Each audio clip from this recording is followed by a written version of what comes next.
నమస్తే, welcome to political bridge. రాష్ట్రంలో 40% vote bank ఉన్న వైసీపీ పార్టీ కేవలం 76 ఓట్లు వచ్చిన జైభీం పార్టీ మీద డిపెండ్ అయ్యింది అంటే ఎంత కష్టం వచ్చింది వైసీపీ పార్టీకి.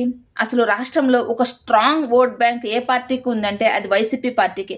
మరి అంత స్ట్రాంగ్ ఓట్ బ్యాంక్ ఉన్న వైసీపీ పార్టీ ఎందుకు జడా శ్రవణ్ కుమార్ గారి మీద డిపెండ్ అయ్యింది? ప్రతిదానికి ప్రభుత్వాన్ని విమర్శించాలి అంటే జడా శ్రవణ్ కుమార్ గారిని మీడియా ముందుకు తీసుకొచ్చి హైలైట్ చేస్తూ ఉన్నారు. అసలు వైసీపీ పార్టీలో ఒక్కరు కూడా విమర్శించే వాళ్ళు లేరా? ప్రభుత్వాన్ని క్వశ్చన్ చేసే వాళ్ళు లేరా?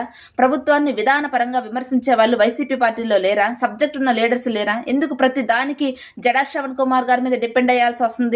అసలు ఆయన జైభీం పార్టీనా లేదంటే వైసీపీ పార్టీలో జాయిన్ అయ్యారా? అవసరం ఉన్నా లేకపోయినా ఆయన ప్రభుత్వాన్ని, లోకేష్ గారిని టార్గెట్ గా చేసుకుని విమర్శలు చేస్తూ ఉంటారు. ఒక్కొక్కసారి వ్యక్తిగత విమర్శలు కూడా చేస్తున్నారు. వ్యక్తిగత విమర్శలు మాత్రం ఏ పార్టీకైనా మంచిది కాదు. అది ఏ పార్టీ అయినా సరే, వైసీపీ పార్టీకైనా టీడీపీ పార్టీకైనా సరే వ్యక్తిగత విమర్శలు అనేవి మంచిది కాదు.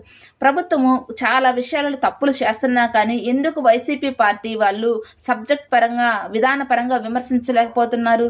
ప్రతిదానికి జడా శ్రవణ్ కుమార్ గారిని మీడియా ముందుకు తెచ్చి ఆయన చేత మాట్లాడిస్తున్నారు. ఇక్కడ వైసీపీ వారికి అర్థం కావడం లేదు.